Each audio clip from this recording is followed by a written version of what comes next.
एक फ़ैसिनेशन है, जो हमारे मुआशरे को घेरे हुए है, चाहे वो शादी की फ़ैसिनेशन हो, चाहे वो फ़ैशन की फ़ैसिनेशन हो। हर चीज़ में हम अपने लिए कुछ न कुछ फ़न तलाश करने की कोशिश करते हैं। हमें अपनी इसलिए हम अनफ़ॉर्च्युनेटली अपने बच्चों की तरबिया के ऊपर तरबिया का वो हक़ अदा नहीं कर पाते, जो हक़ अल्लाह सुब्हानहू व तआला ने हमें हमारी ज़िम्मेदारी के तौर पर लगाया है। ये बहुत ज़रूरी है कि अपने बेटों और बेटियों को नो कहना सिखाएँ। अगर मैं एक ज़रूरतमंद माँ नहीं हूँ, तो मैं एक ज़रूरतमंद बच्चा भी रेज़ नहीं कर सकती। इसलिए अपने गिरबान में झाँकें, अपने अंदर झाँक कर तलाश करें कि जेन्युइन इंसान किधर खो गया है। जब तक हम अपने शौहर के साथ आर्टिफ़िशियल हैं, जब तक हम अपने मुआशरे के साथ आर्टिफ़िशियल हैं, हम अपनी औलाद के साथ भी फ़ेक हैं। हमारे मुआशरे का असल चेहरा, जो दरिंदों से भर चुका है। लेकिन हम अभी भी नहीं जाग रहे, हम अभी भी मीठी गोलियाँ दे-दे के अपने आप को सुला रहे हैं। जब हम खौफ के ऊपर अपने बच्चे की तरबियत करते हैं ना, हर वक़्त डाँट, हर वक़्त धमकी, सज़ा, वो बच्चे को वीक बना देती है, चाहे वो बच्चा हो या बच्ची हो। जब वालिदैन बच्चे के जज़्बात को रिफ्यूज़ करते हैं ना, तो बच्चा कहना ही छोड़ देता है। आऊज़ु बिल्लाहि मिनश शैतानिर रजीम, बिस्मिल्लाहिर रहमानिर रहीम। रब्बिश इश्रह ली सदरी व यस्सिर ली अमरी वहलुल उक़दतम मिन लिसानी यफ़क़हू क़ौली। अल्लाहुम्मा सल्लि अला मुहम्मदिन व अला आलि मुहम्मदिन कमा सल्लैता अला इब्राहीम व अला आलि इब्राहीम इन्नका हमीदुम मजीद। अल्लाहुम्मा बारिक अला मुहम्मदिन व अला आलि मुहम्मदिन कमा बारकता अला इब्राहीम व अला आलि इब्राहीम इन्नका हमीदुम मजीद। अल्लाहुम्मा इन्नी अस्अलुका इल्मन नाफ़िअ व रिज़्क़न तय्यबा व अमलन मुतक़ब्बला। अल्लाहुम्मा अरिनल हक़्क़ हक़्क़न वरज़ुक़ना इत्तिबाअहू व अरिनल बातिला बातिलन वरज़ुक़ना इज्तिनाबहू। आज हमारा टॉपिक करेज के ऊपर है। बीइंग अ पेरेंट हम अच्छी तरह जानते हैं कि अल्लाह सुब्हानहू व तआला ने एक इंसान को फ़ितरतन बहुत सारे स्किल्स दिए हैं, जो बच्चा दुनिया में आने के बाद के बाद वो लेकर आता है। उन चीज़ों के ऊपर काम करना, उनको एनहांस करना, उनको पॉलिश करना पेरेंट्स का काम होता है। कि पेरेंट्स बच्चों के फ़ितरतन उनके अंदर मौजूद स्किल्स को, उनके अंदर मौजूद फ़ितरा की डिमांड्स को किस तरह से रेज़ करने के ऊपर एफ़र्ट करते हैं। तो ये सब चीज़ें जो हैं, इनके बारे में जानना बहुत ज़रूरी है। अगर बीइंग अ पेरेंट मुझे नहीं पता कि मैंने अपने बच्चे को कैसे रेज़ करना है, किस तरीके से उसके एट्रिब्यूट्स को के ऊपर काम करना है, चीज़ों को कैसे डील करना है, तो I am the failure person, I am the failure parent. इसीलिए मैं बार-बार ये बात करती हूँ कि ये बहुत ज़रूरी है कि जिस तरह से हम लोग अपने घरों में शादी-ब्याह की तैयारियाँ करते हैं, शादियों में प्री मैरिज तैयारी का सबसे बड़ा जो एलिमेंट है वो पेरेंटिंग का है, जिसको कंप्लीटली नेगेट कर दिया जाता है शादियों पर। शादियों की तैयारियाँ सिर्फ़ मटीरियल से शुरू होकर मटीरियल पे ख़त्म हो जाती हैं। किसी को कोई होश नहीं होता, किसी को कोई फ़िक्र नहीं होती कि 2 लोग जो आपस में जुड़ रहे हैं, जिनका रिश्ता आपस में ताल्लुक़ बन रहा है, ये इस काबिल भी हैं कि आगे जाकर एक अच्छे फ़ादर या एक अच्छे मदर बन सकते हैं। एक फ़ैसिनेशन है, जो हमारे मुआशरे को घेरे हुए है, चाहे वो शादी की फ़ैसिनेशन हो, चाहे वो फ़ैशन की फ़ैसिनेशन हो। हर चीज़ में हम अपने लिए कुछ न कुछ फ़न तलाश करने की कोशिश करते हैं। हमें अपनी ज़िंदगियों में फ़न चाहिए हर वक़्त। इसलिए हम अनफ़ॉर्च्युनेटली अपने बच्चों की तरबिया के ऊपर तरबिया का वो हक़ अदा नहीं कर पाते, जो हक़ अल्लाह सुब्हानहू व तआला ने हमें हमारे ज़िम्मेदारी के तौर पर लगाया है कि हमारी ज़िम्मेदारी है, हमारा फ़र्ज़ है कि हमारे बच्चे को अल्लाह की नहज पर, अल्लाह की कमांडमेंट्स के ऊपर, अल्लाह के साथ कनेक्ट करने के लिए उन चीज़ों के ऊपर काम किया जाए, उन चीज़ों को डेवलप करने की कोशिश की जाए। तो उसी में से एक एट्रिब्यूट करेज का है। कौन मुझे बताएगा कि करेज क्या होती है?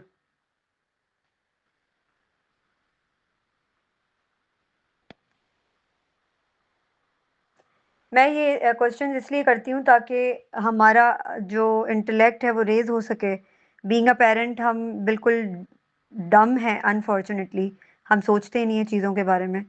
अगर हम नहीं सोचना सीखेंगे तो हम अपने बच्चों को भी सोचना नहीं सिखा सकते। और इस सेशन में को करने का मकसद जो है वो फुलफ़िल हो सके। मेरी कोशिश होती है कि ये सेशन इंटरैक्टिव हो, बट अनफॉर्चुनेटली नहीं हो पाता, क्योंकि बहुत सारे लोग नहीं बात करते। बट देखें, अगर आप ये सोचकर आए हैं इस सेशन में कि बस मैं सुनूंगी और चली जाऊंगी, अपनी ज़िंदगी में मगन हो जाऊंगी, तो फिर वो ये सेशन आपके लिए नहीं है। बेसिकली अगर हम कुछ सीख कर उसको अपनी ज़िंदगी में प्रैक्टिस नहीं करेंगे तो वो यूज़लेस है। तो उसके बजाय आप कोई और ऐसी चीज़ कर लें जो आपकी दुनियावी फ़ायदे के लिए हो, बजाय इसके कि आप इस सेशन में अपना टाइम वेस्ट करें। अच्छा, किसी ने कहा है कि करेज जो है वो जुर्रत है, हिम्मत है, कम्युनिकेशन स्किल है, ये तो सबको पता है। मगर आप मुझे ये बताएं कि करेज बच्चे के अंदर जब हम देखते हैं। जी, आपने अनम्यूट किया है, आप कुछ कहना चाह रही हैं हुज़ैफा अयान? जी, अस्सलाम वालेकुम।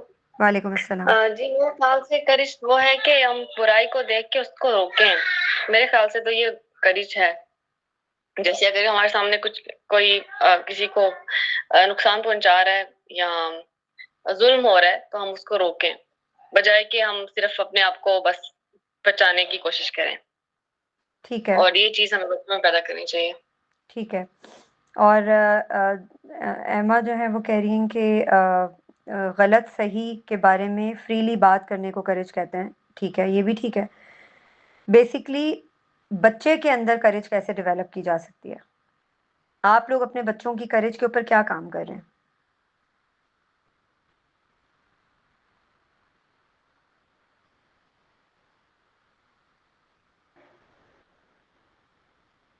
किसी किसी के पास कोई जवाब नहीं है?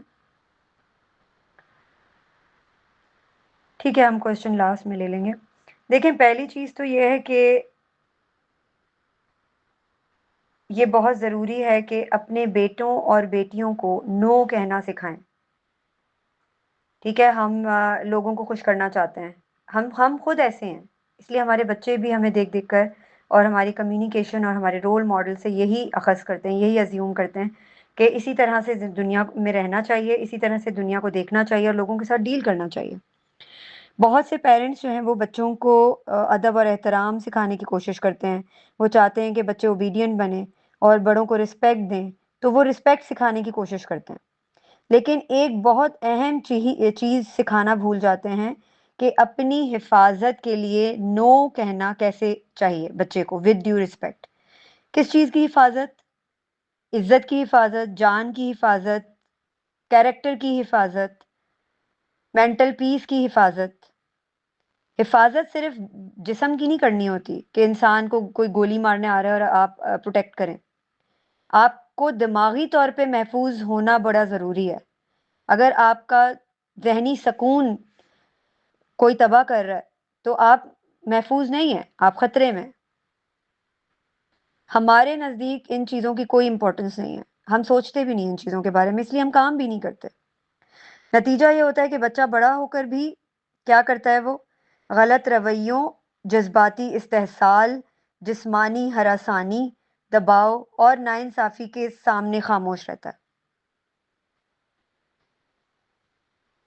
उसका दिल चीख चीख के कह रहा होता है कि वो इसके ऊपर कुछ बोले, कुछ करे, लेकिन वो नहीं कर पाता, क्योंकि उसके अंदर वो करेज ही नहीं पैदा की गई होती जो वो जिसके तहत वो किसी भी गलत चीज को गलत कह सके। और वो क्यों होता है? अब जैसे अभी किसी ने कहा कि अ, गलत को गलत कहना और सही को सही कहना करेज है। लेकिन ये गलत को गलत तो वही कहेगा ना जिसके अंदर ये हिम्मत और ताकत होगी। ये हिम्मत और ताकत कहाँ से आती है? पेरेंट्स की तरबियत से। अगर मेरा बच्चा मेरे पास आकर मुझसे सवाल करता है और मैं उसको शट अप कॉल दे देती हूँ, या मैं किसी से बात कर रही हूँ और मेरे पास उसको सुनने के लिए टाइम नहीं है, या मैं 4 लोगों में बैठी हुई हूँ और उसको उसकी बात ने मुझे शर्मिंदा कर दिया है कि वो उसने जो सवाल पूछा है मुझे उसका जवाब ही नहीं आता। ये कैसे हो गया? 4 लोगों के सामने इसने मुझे शर्मिंदा करवा दिया। मैं उसको मोटिवेशन ही नहीं दे रही कि तुम पूछो जो तुम्हें पूछना है। मैं चाहती हूँ कि वो मेरा फर्माबरदार बने, वो मेरे सामने रेजिस्ट ना करे। हम जब अपने बच्चों को ये फ्रीडम, ये सेंस ऑफ फीलिंग नहीं देते ना कि अगर मैं गलत भी हूं ना तो कोई बात नहीं, मैं पेरेंट हूं तुम्हारी, मैं तुम्हारी मामा हूं। अगर मैं गलती कर रही हूं, अगर मैं गलत हूं तो कोई बात नहीं, you have to be respectful. नहीं, आपने उसको बताना है कि I am just like you. Parent हूं तो क्या हुआ, हमारी एक जैसी वैल्यू है।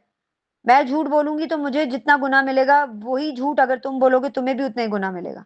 मैं जो सच बोलूंगी, जितना मुझे सवाब मिलेगा, अजर मिलेगा, इन द सेम वे तुम्हें भी इसी तरह सेम अजर मिलेगा। तुम्हें जो रिस्पेक्ट चाहिए, मुझे जो रिस्पेक्ट चाहिए तुमसे या किसी से भी, दुनिया में कहीं भी मैं चली जाऊं, मैं जो रिस्पेक्ट चाहती हूँ इंसानों से, वही रिस्पेक्ट तुम्हें भी मिलनी चाहिए, क्योंकि तुम भी उतनी ही तुम्हारी भी उतनी ही इज्जत है, तुम्हारी भी उतनी ही वैल्यू है। क्या हम अपने बच्चों को ये सोच देते हैं? नहीं देते। क्या हम ये सेंस ऑफ फीलिंग देते हैं? नहीं देते। क्या हम ये कॉन्फिडेंस बच्चे को देते हैं? नहीं देते। तो करेज कैसे आएगी बच्चे के अंदर? नहीं आ सकती। एक फादर है, ठीक है, एक बच्चा जो है वो अगर कह रहा है कि आप गाने क्यों सुनते हैं, गाने तो अच्छी चीज नहीं होते, कितने बदतमीज हो तुम, अपने बाप से ऐसे बात करते हैं, अपनी माँ से ऐसे बात करते हैं, इस तरह होता है। क्या हम में से किसी ने अपने घरों में ये रूल्स रखे हुए कि हम अपने बच्चे को इतनी फ्रीडम दे सकें कि वो हमें रोक सके, हमें टोक सके? नहीं, हमसे तो बर्दाश्त ही नहीं होता। हम इसको अपनी ईगो इशू बना लेते हैं, या बच्चे के मुंह पे थप्पड़ लगता है, या बच्चे को डांट पड़ती है, या उसका बायकॉट किया जाता है। क्या बच्चे को इतनी इजाजत होती है कि वो रेजिस्ट कर सके, चाहे वो गलत ही क्यों ना हो? चेक करें अपने बच्चों को कि उनके अंदर करेज है भी कि नहीं। कैसे होगी चेक? अपने बच्चों को के साथ कम्युनिकेट करें, उनको कोई ऐसी एग्जाम्पल दें जो आप गलत कह रहे हो, लेकिन आपको मालूम हो कि ये बात मेरे बच्चे को पता है कि ये बात गलत है। अब आप ये चेक करें कि वो आपको गलत कहने की हिम्मत करता है कि नहीं करता। अगर वो हिम्मत नहीं कर रहा तो आपने अपने बच्चे को करेज नहीं दी है। और अगर उसके अंदर इतनी हिम्मत है कि वो आपकी आंखों में आंखें डालकर ये बोल सकता है कि नहीं, आप गलत कह रहे हैं, ये ऐसे तो नहीं था, मैंने तो ऐसे नहीं पढ़ा, ये तो ऐसे है, इसका मतलब आपका बच्चा रेजिस्ट कर सकता है। जब वो अपने पेरेंट्स को कन्फ्रंट करके रेजिस्ट करना जानता है, तो वो दुनिया के किसी भी इंसान को कन्फ्रंट कर सकता है और रेजिस्ट कर सकता है। दिस इज कॉल्ड करेज। इसी को करेज कहते हैं। अल्लाह सुब्हाना तआला ने इंसान को इज्जत, वकार और हुर्मत अता की है। और इस्लाम हमारा दीन है, हमें सिर्फ सब्र ही नहीं सिखाता, बल्कि जुल्म के खिलाफ खड़ा होना भी सिखाता है। हमने अपने बच्चों को अताअत गुजार नहीं बनाना, फर्मा बरदार नहीं बनाना, बल्कि उन्हें हर चीज को बैलेंस करते हुए हर चीज सिखाने की कोशिश करनी है। अताअत तो करना सिर्फ अल्लाह अल्लाह की वो है, शान है। उसको अल्लाह का अताअत गुजार बनाए, अपना नहीं। इस वक्त हम पेरेंट्स को, आप देखिए हमारे मुआशरे में इस कदर रिसेंटमेंट बढ़ चुकी है, इस कदर नफरत, इस कदर इश्तियाल, अग्रेशन, इस कदर शर फैल चुका है कि हर दूसरे दिन कोई ना कोई मैं न्यूज़ सुन रही होती हूँ। अभी रिसेंटली एक तालिबा जो है, वो स्टूडेंट लड़की जो अपने कॉलेज गई इनरोलमेंट कार्ड लेने, और उसका रेप हो गया। ठीक है, इसी तरह हमारी बच्चियां, हमारे बच्चे सेफ नहीं है। तो क्या हमने उनको हमेशा अपने घरों में रखना है? नहीं ना। उन्होंने घरों से निकलना है, उन्होंने लोगों को, दुनिया को फेस करना है। क्या हम उन्हें उस तरह तैयार कर रहे हैं? नहीं कर रहे। अपने परों में छुपा कर रखने की कोशिश करते हैं हम अपने बच्चों को। क्या हमने अपनी बच्चियों को यह सिखाया है कि अगर कोई आपको बुली करने की कोशिश करे, फिजिकली या मेंटली, तो आपको नो कहना आना चाहिए, आपको अपने आप को डिफेंड करना आना चाहिए? आप देखें हमारे घरों में बच्चियां अब्यूज हो रही होती हैं, हरेस हो रही होती हैं, देवरों के हाथों, जेठों के हाथों। इन लॉज के जॉइंट फैमिली सिस्टम में क्या कुछ गंदगी नहीं हो रही होती? क्या हमारी बच्चियां मुंह खोलती हैं? नहीं खोलती। क्यों? क्योंकि हमने घर बचाना है। हम ये क्यों नहीं कहते कि आपको टच करने का किसी को भी राइट नहीं है?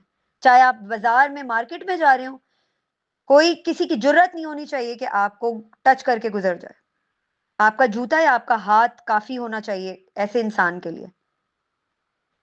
इस चीज को इस चीज को बुजदिली के साथ फेस करने की वजह से आज मुआशरा कहां से कहां पहुंच चुका है। मुआशरे में हैवानियत बढ़ चुकी है, जहालत बढ़ चुकी है, दरिंदगी बढ़ चुकी है। क्यों? लोगों के हौसले क्यों बुलंद हो गए हैं कि चलते चलते किसी भी खातून को टच करके चले जाएंगे? क्यों? क्योंकि उनको कोई कुछ कहने वाला नहीं है। दर्जी हैं तो दर्जियों के पास खवातीन जाती हैं, वो उधर हरास हो रही हैं। आज जिसका जहां मौका मिल रहा है ना, उस उस मर्द को जहां मौका मिल रहा है वो उसको उस मौके को गंवाना नहीं चाहता। ये मैं आपको बता दूं, इतनी खराबियां, इतनी इतनी पस्ती में हम लोग गिर चुके हैं।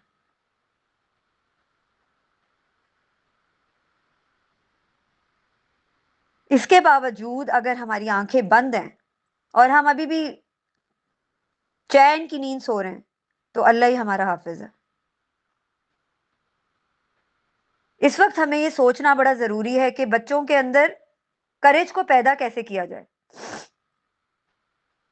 पर्सनल बाउंड्रीज सिखाना बड़ा जरूरी है बच्चे को कि उसकी पर्सनल बाउंड्रीज क्या है, जो वो सामने वाले को बताए, दिखाए कि इस बाउंड्री से आगे तुम नहीं आ सकते मेरे मेरे करीब, मेंटली भी और फिजिकली भी। अच्छा बच्चा और फर्मा बरदार बच्चा कहकर हम उसके गलत तसव्वुरात को कैसे दुरुस्त करें? क्योंकि बच्चा ये लफ्ज अपने माँ बाप के मुंह से सुनने के लिए कुछ भी कर जाता है। मेरी मामा को मैं अच्छा लगता हूं, अच्छा बच्चा, फर्मा बरदार बच्चा, देखो ये रिस्पेक्ट करता है सबकी। एक गलत इंसान का गलत रवैया बर्दाश्त करने को रिस्पेक्ट कहते हैं? इसको रिस्पेक्ट नहीं कहते, इसको कहते हैं बुजदिली, जो हम अपने बच्चों के अंदर डेवलप कर रहे हैं। बच्चों को जिस्मानी, जज्बाती और नफ्सियाती हिफाजत कैसे सिखाई जाए, ये कितना क्रिटिकल मसला है जिसको हम समझ ही नहीं रहे हैं, सोच ही नहीं रहे हैं। बेटों और बेटियों दोनों को अपने हक के लिए आवाज उठाना सिखाएं, चाहे वो आपके घर के अंदर के मुजरिम ही क्यों ना हो। आजकल तो घरों के अंदर ही मुजरिम बैठे हुए ना, निकाब पहने हुए। किसी ने सुसर का निकाब पहना हुआ है, किसी ने सास का निकाब पहना हुआ है, किसी ने भाई का, किसी ने मामू का, किसी ने चचा का, किसी ने किसी का। ये हम नहीं जानते कि वो निकाब चढ़ा के बैठे हुए हैं। हम तो बड़े पता नहीं कौन सी दुनिया के बासी बन चुके हैं। हमें तो नहीं नजर आते ये निकाब, लेकिन बच्चों को नजर आ जाते हैं।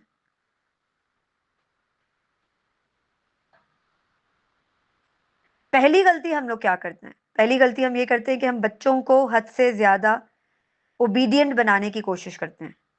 बचपन से हम उसको ये सुनाते रहते हैं, चुप रहो, बड़े जो कहें मान लो। सुनते क्यों नहीं हो? दादी कह रही हैं तो चुप करके सुन लो, दादा कह रहे हैं तो चुप करके सुन लो। प्यार करते हैं तुमसे, देखो तुम्हें कितने गिफ्ट्स लेकर आए हैं तुम्हारे लिए। अगर वो कुछ कह रहे हैं तो बड़े हैं ना, उनकी बात तो ठीक होगी। किस बात के बड़े हैं? कौन सी बड़ाई? क्या हम बड़ापन पता है किसको कहते हैं? उम्र को। उम्रें गुजारने को बड़ापन नहीं कहा जाता। कैरेक्टर में बड़ापन और छोटापन होता है, ये बात याद रखिएगा। और अपने बच्चों को ये सिखाना बड़ा जरूरी है। आज अगर आपका बच्चा दादा दादी या नाना नानी या मामू या चचा की आंखों में आंखें डालकर बात कर रहा है ना, तो आपको सुकून का सांस लेना चाहिए कि आपके बच्चे के अंदर वो करेज पैदा हो गई है। लेकिन आपने उसको ये बताना है कि विद ड्यू रिस्पेक्ट आपने अपनी बात सामने वाले तक पहुंचानी है, बदतमीजी नहीं करनी। मगर इसका ये हरगिज मतलब नहीं है कि बच्चे को ये बातें सुनाई जाती रहें। वो बचपन से लेके बड़ा होने तक जब ये बातें सुनता है ना, ऊंची आवाज में बात ना करो, दादा डिस्टर्ब हो रहे हैं, ये जुमले बजाहिर सुनने में बहुत अच्छे लगते हैं, लेकिन अगर बैलेंस में ना हो तो बच्चा क्या सीखता है? बच्चा कंप्लीट एक बुज़दिल इंसान बन के बड़ा होता है। मेरी आवाज की कोई अहमियत नहीं है, मैं अपने लिए नहीं बोल सकता क्योंकि मेरी मामा मेरे पीछे नहीं खड़ी हुई, मेरे बाबा मेरे पीछे नहीं खड़े हुए। इसलिए अगर मैं बोला तो I would not be safe, I would be in danger. अगर कोई मुझे तकलीफ देगा तो भी मुझे खामोश रहना है। अगर कोई मुझे मेंटली या फिजिकली हर्ट करेगा, I have to be quiet, I have to be silent, क्योंकि मेरे चचा हैं, क्योंकि मेरे ताया हैं, क्योंकि मेरी ताई है या मेरा कज़न है जो मुझसे उम्र में बड़ा है, तो अगर वो बड़ा है तो मुझे उससे मार भी खानी चाहिए, उसकी गंदी बातें भी बर्दाश्त करनी चाहिए। ऐसे बच्चे बाद में क्या बनते हैं? ब्लैकमेल होते हैं, अपने इस्तेहसाल के अपनी साथ ज्यादती होने देते हैं, शिकार बनते हैं, हरासां होते हैं, हर्ट होते हैं, हरेस होते हैं और उसको बर्दाश्त करते हैं, ये सोच कर के नहीं, अल्लाह मुझे इसका अजर देगा। अपनी हुदूद, अपनी लिमिट्स को नहीं पहचानते और उनको कायम भी नहीं रख पाते। आप देखें हम में से कितने लोग हैं, हम में से कितने लोग हैं जो कहते हैं कि मैं जो है वो अपने हक के लिए बोलूं। हम में से कितने लोग हैं लोगों को खुश करना चाहते हैं, अपने इन लॉज को खुश करना चाहते हैं, चाहे वो सही कह रहे हो या गलत। लेकिन हम कहते हैं नहीं, खामोश रहना, बर्दाश्त करना है, सब्र करना है। ये सब्र अल्लाह को चाहिए। ये जिसको हम सब्र का नाम देते हैं, सब्र नहीं है, ये बर्दाश्त है। ये हमारा अपने मफाद में उठा हुआ वो कदम है जो हमें कंफर्ट जोन से निकलने नहीं देता। मेरी फैसिलिटीज छिन जाएंगी, मेरी अयाशी छिन जाएगी। मैंने घर में नौकर रखे हुए, घर के काम काज नौकर करते हैं। मेरी सास खुश तो है ना मुझसे, बेशक वो दो चार मुझे गलत बातें सुना देती हैं, कोई बात नहीं। बेशक वो हाथापाई भी कर देती हैं, कोई बात नहीं, नो प्रॉब्लम एट ऑल। लेकिन मैं अपने कंफर्ट जोन से कैसे निकलूं? अल्लाह तो जानता है मेरी मजबूरी। मैं तो जुल्म बर्दाश्त कर रही हूँ, तो मुझे तो अल्लाह ताला सीधा जन्नत में भेजेगा, अल्लाह ताला सीधा आपको जहन्नुम में भेजेगा। क्यों कहा जाता है कि औरतें जो हैं वो सबसे ज्यादा जहन्नुम में जाएंगी? इन्हीं हरकतों की वजह से।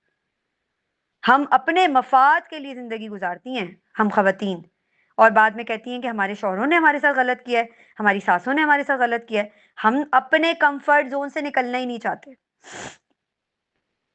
हम अपने घरों को बचाने के लिए, हम अपनी शादियों को बचाने के लिए अपने बच्चे मार देते हैं फखर से, और उनके अंदर हैवान हैवान जगा देते हैं।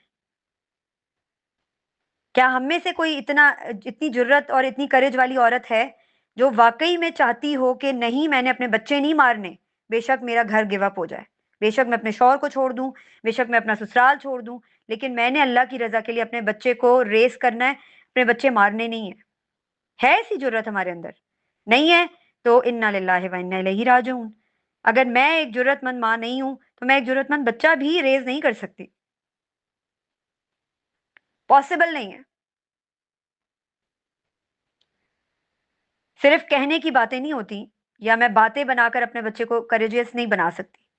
जब तक मेरा बच्चा मेरी अंदर वो करेज नहीं देखेगा, मैं दबती हूँ, मैं सुनती हूँ बातें, मैं बर्दाश्त कर रही हूँ, मैं बस खाने पकाती रहती हूँ, लोगों को खुश करने में लगी रहती हूँ, ऐसी औरत की अब उसकी औलाद भी उसकी इज्जत नहीं करती। हाँ, उस पर रहम जरूर खाती है। तो आप ये अपने जहन से गलत फहमी निकाल दें कि आप सब्र कर रही हैं, ये सब्र नहीं है, ये बर्दाश्त है अपनी मर्जी और अपने मफाद के लिए। अभी मैं एक न्यूज सुन रही थी, 33 इयर्स की शादी, एक बंदी की 33 इयर्स की शादी, यानी कि उसकी शादी अगर 15 या 20 साल में भी हुई होगी तो इस वक्त उसकी उम्र कितनी होगी? 45 या 50 साल। उसकी शादी को 33 साल हो गए, और अब 33 साल के बाद जब उसके जवान बच्चे उसको संभाल सकते हैं, तो अब वो अपने शौहर के साथ नहीं रहना चाहती। वो कहती है मैं इस बंदे की शक्ल भी नहीं देखना चाहती, मैंने बहुत मजबूरी में इसके साथ जिंदगी गुजारी है। इतने बुढ़ापे में वो चाहती है कि डिवोर्स हो जाए उसको। तो वो अच्छा काम कर रही है।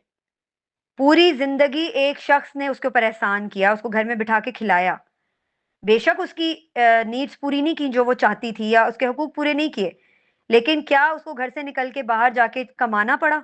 नहीं ना। उसके बच्चों को उसने लाकर पैसा दिया, उनको खिलाया पिलाया, उनको हर सर्द गर्म से बचाने की कोशिश की। हम तो इतने एहसान फरामोश हैं। मैं सिर्फ अभी खवातीन की बात कर रही हूँ, being a mother, being a spouse, कि हम समझती हैं कि हम बड़ी मजबूर हैं, हम बड़ी लाचार हैं, कमजोर हैं। लेकिन उस वक्त हमारी कमजोरी बहादुरी में बदल जाती है जब हमारे शौहर दूसरी शादियों पे तुले हुए होते हैं, या उनके कोई स्कैंडल सामने आ जाते हैं, तो हम तो खड़ी हो जाती हैं कि हम घर छोड़ के जा रहे हैं, हम नहीं रहेंगे इन लोगों के साथ। उस वक्त कहां से वो करेज आ जाती है?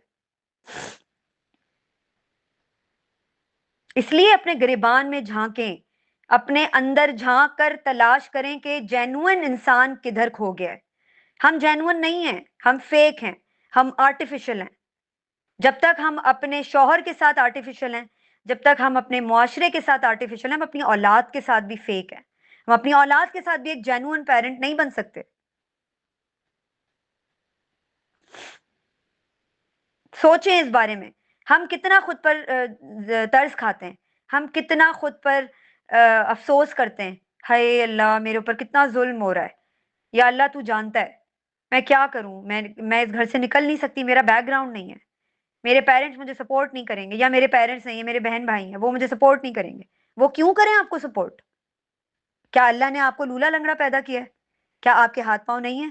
क्या आप घर से निकलकर अपने बच्चों को पालने की हिम्मत नहीं रखती? हमें पक्की पकाई चाहिए। हम चाहते हैं हमारे सामने पहले एक रास्ता बने, अल्लाह ताला एक दरवाजा खोले जहां हमें रिस्क की फरावानी नजर आ रही हो, जहां हमारा बैकग्राउंड बना हुआ, हमें घर और छत अवेलेबल हो। फिर हम कदम बढ़ाएं कि नहीं, अब हम घर से निकलें और अपने बच्चों को अपने बलबूते पे पालने की कोशिश करें, क्योंकि अल्लाह तवक्कल खत्म हो चुका है। हम दूर दराज के कंट्रीज में ट्रैवल कर लेते हैं, हम जहाज में बैठते हुए ये नहीं देखते कि पायलट की कितनी एजुकेशन है, क्या वो इस काबिल है कि वो हमें सही सलामत आसमान पर उड़ाकर जमीन तक पहुंचाएगा जिस कंट्री में भी हमें जाना है। लेकिन हम बैठते हैं उस जहाज में, किस लिए बैठते हैं? क्योंकि हमें अश्योरिटी होती है, हालांकि जिंदगी मौत का मालिक तो अल्लाह है। क्या इतनी करेज है हमारे अंदर कि हम अल्लाह के ऊपर तवक्कल करके अपने घरों से कदम निकाल सकें, अल्लाह के ऊपर तवक्कल करके घरों में अपने स्टैंड लेकर अपने बच्चों की तरबिया के ऊपर जीरो टॉलरेंस, नो कॉम्प्रोमाइज की तस्वीर पेश कर सकें अपनी फैमिली को? लेकिन हम जहाज पे बैठ जाते हैं कि हमें ये, अगर मुझे दूसरे कंट्री जाना है तो ये मुझे पहुंचाएगा ही पहुंचाएगा, मुझे दूसरे शहर जाना है मैं ट्रेन में बैठ जाऊंगी, ड्राइवर को देखूंगी भी नहीं, उसके बारे में जानकारी भी नहीं लूंगी कि उसके पास लाइसेंस है कि नहीं, क्या वो मुझे सही सलामत ट्रेन से पहुंचा देगा, हादसा तो नहीं हो जाएगा, मैं मर तो नहीं जाऊंगी। लेकिन हम कोई अपनी जिंदगी में कोई कदम उठाने से पहले सोचते रहते हैं कि यार आगे तो रास्ता ही नहीं है, मैं कहाँ जाऊंगी। हम उस खालिक को, उस राजिक को कैसे भूल जाते हैं जिसने हमें बनाया है, जिसने हमें पैदा किया है। ये मुआवजा नहीं है कि एक बच्चे की बर्थ एक कंप्लीट मुआवजा है जो अल्लाह ने हमें दिखाया हुआ है, हमारे सामने होता है। अल्लाह सुब्हाना ताला ने कुरान के अंदर हमें बनी इसराइल की कहानियां सुनाई हैं। क्यों सुनाई हैं? हमें, आप लोगों को क्या लगता है कि ये सिर्फ कहानी सुनाने के लिए अल्लाह ताला ने कुरान पाक में स्टोरीज दी हैं? नहीं, अल्लाह ताला ने हमें अलार्मिंग सिचुएशन को अंडरस्टैंड करने के लिए स्टोरीज दी हैं कि समझो समझो कि तुम किस रास्ते पे रवां दवा हो। जो काम हम आज कर रहे हैं वो बनी इसराइल कर चुकी है। अल्लाह सुब्हाना ताला को कोई कमी नहीं है, एक कौम को अजाब नाजिल करके दूसरी कौम ले आएंगे, उसके ऊपर रिप्लेस कर देंगे। लेकिन हम किस जौम में बैठे हुए हैं, किस किब्र में बैठे हुए हैं अपने घरों में, ये सोच के कि हमें तो मिल जाएगी जन्नत। अल्लाह देख रहा है ना, मैं तो पूरा दिन किचन में अपने बच्चों के लिए खड़ी रहती हूँ गर्मी के अंदर खाने पकाने। क्या खाने पकाने के लिए दुनिया में आई हैं आप? ये तो कुत्ता बिल्ली भी अपने बच्चों के साथ कर रहे हैं, कहीं ना कहीं से पूरी दुनिया में घूम फिर के अपने बच्चों के लिए खाना लेकर आते हैं, खुराक ढूंढ के लाते हैं। आप कौन सा अनोखा काम कर रही हैं? सोचा है कभी पूरे दिन में आपकी जात से ऐसा कौन सा काम हो रहा है, आपकी जात से ऐसी कौन सी जिम्मेदारी पूरी की जा रही है जिससे अल्लाह खुश हो रहा है, जिससे आपको लग रहा है कि आज वाकई मैंने अल्लाह की रजा के लिए काम किया? समझें, इस बात को समझें इससे पहले कि हम मर जाएं, हम कब्रों में उतर जाएं और मुनकर नकीर सामने खड़े होकर हमसे पूछ रहे हो कि भाई क्या करके आए हो दुनिया में। इसलिए इस किब्र में, इस खुद तरसी में, खुद परस्ती में रहना छोड़ दें, स्पेशली खवातीन, कि हम मजबूर हैं, हम लाचार हैं। हमारे शौहर जो हैं वो बड़े जालिम हैं, क्योंकि वो पूरा दिन जॉब्स करते हैं, फिर आकर स्क्रॉलिंग करना शुरू कर देते हैं, हमें टाइम नहीं देते। आप खुद क्या कर रही हैं? अपने आप को कोल्लू का बैल बनाया हुआ है, अपने ससुराल को खुश करने में लगी हुई हैं। बच्चे बेचारे पूरा दिन तकते रहते हैं कि हमारी माँ आए और हमें टाइम दे। आप कौन सा अच्छा काम कर रही हैं? ये तो थी वन साइडेड बात। मैं मर्दों का फेवर कर रही हूं, इसका ये हरगिज मतलब नहीं कि मर्द बरी जिम्मा है। मर्द की उतनी ही अकाउंटेबिलिटी है, उतनी ही जिम्मेदारी है जितनी एक औरत की अपने बच्चे को पालने की, उसको रेस करने की। कि मर्द अगर अपने बच्चों को टाइम नहीं दे रहा, अगर वो ये समझता है कि मैं कमा रहा हूं और ये मेरा एहसान है अपने बच्चों पर, तो ये उसकी भूल है। ये अल्लाह सुब्हान व तआला ने उसकी जिम्मेदारी लगाई है कि वो कमाए। लेकिन अल्लाह ताला ने ये तो नहीं कहा, अल्लाह ने कहा दिमाग इस्तेमाल करो। अल्लाह ने ये तो नहीं कहा कि अपने बच्चों को लेविश लाइफस्टाइल देने के लिए अपने आप को मशीन बना दो, सुबह से शाम तक ऑफिस जॉब करो और फिर शाम में आके अपने मोबाइल में लग जाओ और अपने आप को ये जस्टिफिकेशन देकर कंबल ओढ़ के सो जाओ कि भाई मैं तो पूरा दिन जॉब्स करता हूँ, अब मेरी कोई जिम्मेदारी नहीं है, घर आके कोई मुझे कुछ ना कहे, वरना मैं चीखूंगा चिल्लाऊंगा। जस्टिफिकेशन जस्टिफिकेशन मेरे पास ये है कि मैं कमाता हूं।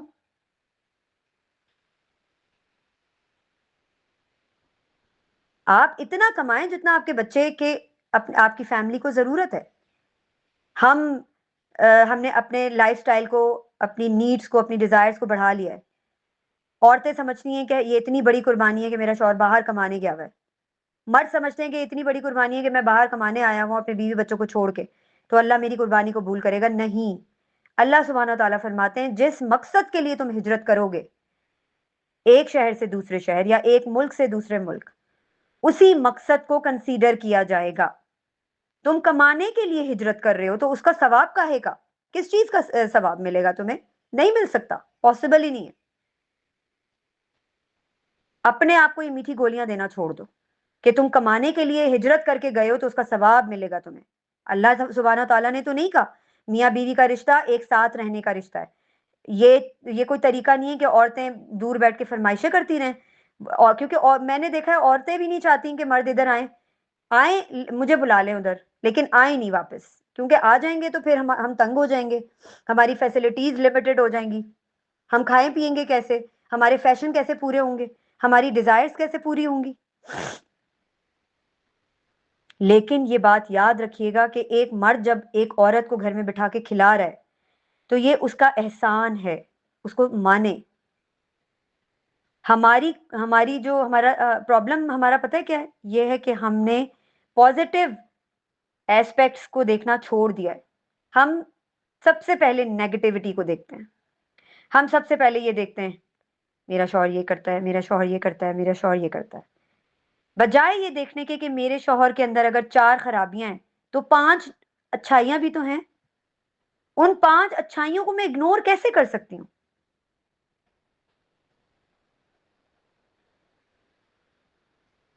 इसलिए अपने अमाल को खंगालें, क्योंकि आप सिर्फ और सिर्फ अपने अमल की जवाबदेह हैं, आप अपने शौहर के अमल की जवाबदेह नहीं हैं। वो अपने अमल का खुद जवाब देंगे अपनी कब्र में जाके। अगर ये सेशन अटेंड करने के बाद भी हमारे सरों पे और कानों पे जूं नहीं रिंगेगी ना, तो हमारे वाकई में हम में और चौपायों में कोई भी फर्क नहीं है। जैसे अल्लाह सुब्हाना ताला ने कुरान में इंसान को चौपायों से तशबीह दी है कि खतरा आता है और गुजर जाता है, मगर ये जुगाली करते रहते हैं और आराम से खड़े रहते हैं।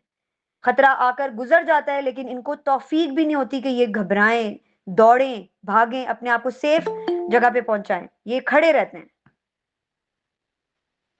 इसलिए अंडरस्टैंड करें, हालात की नज़ाकत को समझें। अभी आपको भी नहीं पता कि आपने कब मरना है और मुझे भी नहीं पता कि मुझे कब मरना है, लेकिन आप भी अपने बच्चों के लिए अकाउंटेबल है और मैं भी। रसूल अल्लाह सल्लल्लाहु अलैहि वसल्लम की तरबियत का जो अंदाज था वो क्या था कि सहाबा कराम को ब्लाइंडली अतात गुजार नहीं बनाना या फर्माबरदार नहीं बनाना, बल्कि आप सल्लल्लाहु अलैहि वसल्लम ने उन्हें सवाल करना सिखाया, हक बात कहना सिखाया, जुल्म के सामने डटना सिखाया, इज्जत नफ्स को क्रिएट करने की कोशिश की ताकि वो अपनी इज्जत नफ्स के ऊपर कोई कॉम्प्रोमाइज ना करें। हम तो घरों में बैठ के दीन कॉम्प्रोमाइज कर रहे हैं? नहीं? एम आई राइट और रॉन्ग? अगर मेरी बात गलत है तो मुझे बताएं।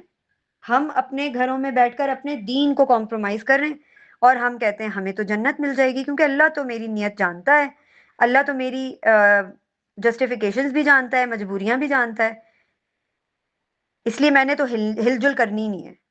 एक बात याद रखिएगा, हर इंसान के हर इंसान की सिचुएशंस में, चाहे वो कितनी ही मुश्किल सिचुएशन में हो, अल्लाह सुब्हाना ताला ने जो भी जराए दिए होते हैं, जो भी रिसोर्सेज उसको मिले हुए होते हैं, उनको इस्तेमाल करते हुए उसने अपनी जिंदगी की वो एफर्ट करनी होती है जो जिस मकसद के लिए अल्लाह ने उसे दुनिया में भेजा है। चाहे वो छोटी कोशिश हो या वो बड़ी कोशिश हो, करना तो है आपको। खामोश तमाशाई बन के बैठेंगी तो आपकी बचत नहीं है। ये बात आप अपने जहनों में बिठा लें कि आप ये सोचकर बैठी हुई हैं कि मुझे तो जन्नत मिल जाएगी क्योंकि मैं तो बच्चे पाल रही हूँ, ये कोई छोटी बात थोड़ी है। तो ये आपकी भूल है। करेज क्या है, बेसिकली क्या है, ये अभी शुरू में मैंने डिस्कस किया था, आप लोगों ने बताया कि करेज ये है, करेज वो है। देखिए, करेज का मतलब लड़ाई करना नहीं है, झगड़ा करना नहीं है। करेज का मतलब है कि किसी भी चीज का खौफ, किसी भी चीज का खौफ अगर आपके दिल में मौजूद है, उसके बावजूद, उस खौफ के दिल में पैदा होने के बावजूद, दिमाग में पैदा होने के बावजूद, आपने वो चीज करनी ही करनी है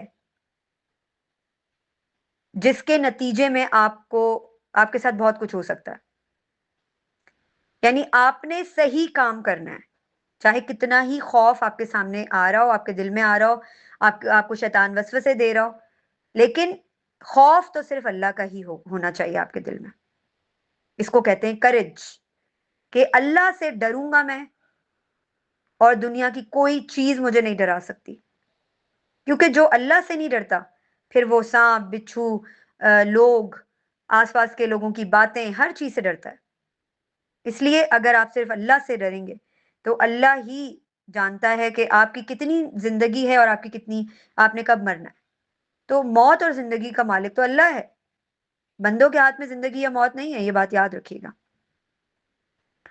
तो जुर्रत, करेज क्या है कि गलत बात पर नो कह सकें, नाजायज मुतालबे को रिजेक्ट कर सकें, निगेट कर सकें, अपने जिस्म की, अपने दिमाग की, अपनी इज्जत की, अपने सुकून की हिफाजत कर सकें और जुल्म के खिलाफ आवाज उठा सकें। सिंपल वे में हक और बातिल, बच्चा ऑटोमेटिकली हक और बातिल पर रेज हो जाएगा। दिस इज कॉल्ड करेज। हमारे छोटे छोटे पेरेंटिंग एरर्स, हमारी छोटी छोटी सी मिस्टेक्स हमारे बच्चों को कावर्ड बना देती हैं। फिर अपने बच्चों को बॉडी सेफ्टी सिखाएं, बताएं उनको कि जिस्म अल्लाह की अमानत है, ये तुम्हारा जिस्म है, अल्लाह ने तुम्हें रिस्पेक्ट दी है, इज्जत दी है। कोई भी शख्स, कोई भी, कोई भी का मतलब एनीवन, कोई भी शख्स तुम्हारी इजाजत के बगैर तुम्हें नहीं छू सकता। Nobody has the right to touch you, nobody has the right to come closer to you, so you need to know how to defend yourself, how to give the space to others. फिर good touch और bad touch, हम अपने बच्चों के साथ उनके adulthood में जब वो एंटर होते हैं, टीन्स में एंटर होते हैं, उनसे बात नहीं करते, उनको बताते ही नहीं ये चीजें। हम कहते हैं ये तो शर्म हया की बात है। अगर आप अपने बच्चों को, अपने मासूम बच्चों को उनके साथ बैठ के कम्युनिकेट नहीं करेंगे कि उनकी बॉडी, वो बढ़ रहे हैं, उनकी बॉडी में हार्मोनल चेंजेस आ रहे हैं, उनको किस तरह अपनी सेफ्टी की, अपनी क्लिनलीनेस की, अपनी हिफाजत करनी है, अपने बॉडी की हिफाजत करनी है, तो उनको कौन बताएगा फिर? उनको फिर लोग बताएंगे। उनकी एज के अकॉर्डिंग उनको बताएं गुड टच और बैड टच, ताकि उनको पता हो कि उनको कौन सेफली टच कर रहा है और कौन अनसेफली टच कर रहा है। माँ के गले लगना, उसके अलावा डॉक्टर का वालिदैन की मौजूदगी में बच्चे का मुआयना करना बीमारी में, ये सेफ टच है। अनसेफ टच क्या है? कोई भी ऐसा सेंस ऑफ फीलिंग और सेंस ऑफ टच जो बच्चे को परेशान करे, जो बच्चे के अंदर खौफ पैदा करे, और जो बच्चे से कहा जाए कि इसको सीक्रेट रखना है, ये आपने अपने मामा-बाबा से बात नहीं करनी इस बारे में। These are the unsafe things. और अगर आप बच्चे के साथ इसके ऊपर ओपन कम्युनिकेशन नहीं करेंगे, तो फिर कोई और करेगा, और जब वो करेगा तो आपको पता है कि आपके बच्चे के साथ क्या हो सकता है। मैंने बहुत से ऐसे केसेस देखे हैं, यकीन जाने। बच्चे, बच्चियाँ बुली हो रहे होते हैं, अब्यूज़ हो रहे होते हैं, हरैस हो रहे होते हैं। लेकिन वो बेचारे परेशान रहते हैं कि हम अपनी अम्मा को कैसे बताएँ? हम अपने अब्बा को कैसे बताएँ? हमारी तो पिटाई लग जाएगी। अगर मैंने ये कह दिया बाबा से कि मैंने दुकान पर नहीं जाना चीज़ लेने, मुझे डर लगता है शॉपकीपर से। अगर बच्चा सोचता है, अगर मामा ने कहा कि मुझे दूध लाकर दो, और दूध वाले से मुझे डर लगता है, वो मुझे दुकान के अंदर बुलाता है, मैं नहीं जाता, वो ज़बरदस्ती करता है, तो मेरी मामा तो मुझसे नाराज़ हो जाएँगी। हमने अपने बच्चों को क्या इतना सेंस ऑफ फ्रीडम दिया है? क्या इतनी अफेक्शन और लव की बॉन्डिंग क्रिएट की है कि हमारा बच्चा बाहर से जब भी उलझा हुआ आए तो वो हमसे बैठकर वो बात शेयर कर सके, बगैर ये सोचे कि कितनी वियर्ड बात है, मेरी मामा कैसे रिएक्ट करेंगी? और इस चक्कर में फंसकर फिर बच्चे हरास भी होते हैं और अपना नुकसान भी कर बैठते हैं। Please try to understand. देखें, समझें, अपने बच्चों को ऑब्जर्व करने की कोशिश करें, क्योंकि बच्चे जब परेशान होते हैं तो माँ बाप को फौरन पता चल जाता है। लेकिन उन माँ बाप को जो वाकई वाकई जेन्युइनली अपने बच्चों के लिए खुलूस से, ईमानदारी से अपने टाइम को कॉम्प्रोमाइज करके, सेक्रीफाइस करके उनको अल्लाह की नहज पे रेस करना चाहते हैं, उनको करेजियस बनाना चाहते हैं, देखें आपका बच्चा जो है उसके दिमाग में क्या चल रहा है, क्या वो परेशान तो नहीं है? इस चीज को, उसके टेंट्रम्स को, उसके बिहेवियर इश्यूज को चेक करें कि वो किसी के घर जाने से आनाकानी तो नहीं कर रहा, हेजिटेशन तो नहीं हो रही उसको। बराबर में नेबर के घर कोई चीज भिजवानी है और बच्चा नहीं जाना चाह रहा, आप जबरदस्ती कर रहे हैं, क्यों नहीं जा रहे? वो टीवी का बहाना कर रहा है, कभी कुछ, लेकिन वो जाना नहीं चाह रहा। बच्चे को आप मदरसे भेज रहे हैं, बच्चा मदरसा नहीं जाना चाह रहा, रो रहा है, लेकिन आपने फिर भी भेजना है। बच्चा स्कूल नहीं जाना चाह रहा, रोए जा रहा, आप समझ ही नहीं रहे कि बच्चा क्या चाह रहा है। उसके साथ बैठ के बात करें, कम्युनिकेट करें, खुदारा उस पर जुल्म ना करें। क्योंकि बच्चे के साथ जब कुछ ना कुछ चल रहा होता है, तब बच्चे को समझ नहीं आ रहा होता कि मैं क्या करूं, किससे मदद मांगूं, कहाँ जाऊं। क्योंकि मेरी मामा तो इस बात को सुनते ही ओवर रिएक्ट कर जाती हैं, गुस्सा हो आ जाती हैं और कहती हैं तुम पागल हो गए हो, कैसी बातें कर रहे हो, तुम बेवकूफ हो, कैसी बातें कर रहे हो। समझें इस बात को, ट्राई टू अंडरस्टैंड। घर में बच्चों को प्रैक्टिस करवाएं कि नो कहना क्यों चाहिए। इवन बच्चे को ये बताएं कि मैं भी गलत हूं, अगर तुम्हें लगता है कि मैं गलत हूं, इवन दो कि मैं गलत नहीं होंगी, लेकिन तुम्हें लग रहा होगा, तुमने रेजिस्ट करना है। बच्चे का कॉन्फिडेंस जमीन से आसमान तक पहुंच जाएगा कि मेरी मामा मुझे ये राइट दे रही हैं कि मैं उनको निगेट कर सकता हूं, मैं उनके अगेंस्ट जाकर रेजिस्ट कर सकता हूं अगर मुझे लगे कि वो गलत हैं। तो ये बात ही तो बच्चे के अंदर करेज पैदा करेगी ना। सिर्फ लेक्चर देना काफी नहीं है, सिर्फ बातें बनाना बच्चे से काफी नहीं है, रोल प्ले करके दिखाना पड़ेगा, घर में प्रैक्टिस करके दिखानी पड़ेगी। जैसे मिसाल के तौर पर, फादर अगर कहते हैं अगर कोई तुम्हें ऐसा छुए जो तुम्हें पसंद ना हो तो क्या करोगे?